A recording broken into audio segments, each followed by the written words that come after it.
sur tous les produits de première nécessité. On fait bien pour la culture, pourquoi qu'on ne ferait pas pour une maman qui ne peut pas donner à manger ses enfants? Ça coûte à nous le faire. Et deuxièmement, aujourd'hui, est-ce qu'aujourd'hui, avec votre salaire, vous pouvez vivre dignement en payant votre loyer, vos factures, vos taxes, vos TVA? Parlons de ça déjà. Et quand déjà on aura bien compris ce que veulent les pacifistes gilets jaunes, là on aura bien avancé. Et à chaque fois que CNews m'a invité, à chaque fois j'ai essayé de faire passer ce message-là. Vous êtes depuis le début. Depuis le départ. Je vous reconnais à votre chapeau. C'est vous, vous êtes plusieurs dans le même chapeau? Non, tout seul. C'est le seul. Monsieur Ronfiol, bonjour. Bonjour. Vous suivez régulièrement les Gilets jaunes depuis le départ?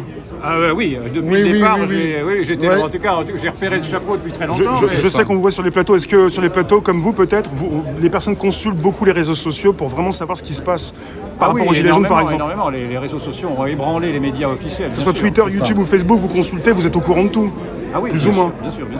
Parce qu'il y a des personnes, la personne de la rue, des fois se dit, ceux qui sont au-dessus, sur les plateaux, au-dessus, l'élite, entre guillemets, ne consultent pas, n'est pas au courant de tout. Les télévisions deviennent maintenant de plus en plus des citadelles assiégées, si je puis dire. Je suis content de vous l'entendre dire, parce que tout le monde n'est pas forcément au courant de ce que vous savez, de ce que d'autres peuvent comprendre sans forcément dire sur les plateaux. Je sais ce que tout le monde sait aujourd'hui, c'est-à-dire que je regarde les réseaux sociaux, je regarde les médias alternatifs. Je ne sais pas si vous consultez ma chaîne, moi c'est Réservoir APPS, Réservoir Apps, depuis les débuts sur les Gilets jaunes. Je suis sur YouTube, mais Twitter, Facebook. Et je vous connais, je sais ce que vous dites sur les plateaux. Et je dis sur les plateaux ce que je dis dans la rue. Oui, c'est la même chose. Alors là, les débats ils sont chauds. Quand vous êtes là, vous n'aurez pas avec moi des doubles discours. On n'a pas de double discours, voilà. mais vous savez, aujourd'hui, il y a encore beaucoup de gens qui sont trouvés au chômage aujourd'hui, mais on dirait que la France, on n'en parle pas. On va nous parler pendant des heures et des heures du Covid, mais jamais on va parler du vivre ensemble. On est bien d'accord.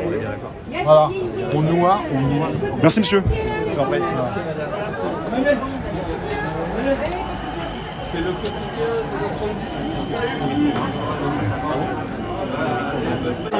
Je voulais juste vous demander, qu'est-ce que vous pensez de l'avenue de M. Bigard aujourd'hui?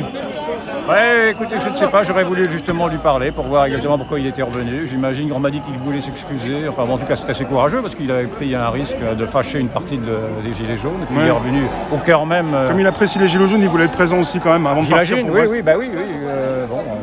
Donc je ne sais pas, je ne peux pas répondre à sa place. Pardon. Ouais. Comment vous voyez le futur par rapport à la crise des Gilets jaunes? Parce que quelque part, c'est la misère qui s'exprime, pas simplement la misère. Écoutez, moi je suis un observateur, donc je viens parce que je vois bien qu'il y a une colère française qui est éparpillée, qui s'exprime un petit peu de toutes les manières, et singulièrement à travers les Gilets jaunes.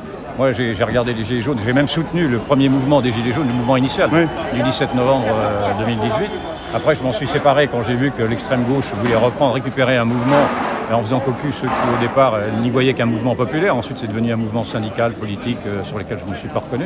Mais je reviens à nouveau pour voir si ça bouge un peu différemment, si ça reprend un peu de sa virginité, si je puis dire, populaire, initiale, et l'expression d'une vraie colère qui est tout à fait légitime. J'ai juste une dernière question pour vous. Est-ce que par rapport à la télévision, tout le monde en parle, tout le monde se dit la télévision c'est la télévision. Surtout dans la rue, l'homme de la rue, la personne de la rue, les Gilets jaunes, ils n'aiment pas trop forcément la télévision et ce que ces personnes peuvent en dire. Enfin, vous, pas forcément vous, mais pour le retour des Gilets jaunes, maintenant on parle du retour. Et avant on en parlait au passé, comme si le mouvement n'existait pas.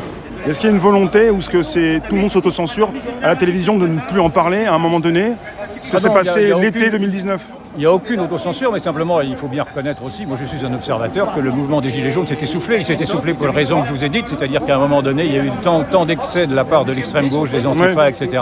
Il a toujours été là aussi, c'est pour ça, des fois on en parle au passé. Il n'était pas là au départ, pas au tout départ, en tout cas, il était moins présent. Et puis je vous rappelle quand même que la gauche, au début, n'a rien voulu voir de ce qu'était ce mouvement-là, elle s'est raccrochée aux branches à la fin. Donc je pense que ce mouvement-là s'est essoufflé, mais il peut repartir, soit à travers les Gilets jaunes, soit à travers d'autres mouvements analogues. En tout cas, il y a la place pour la colère. Oui.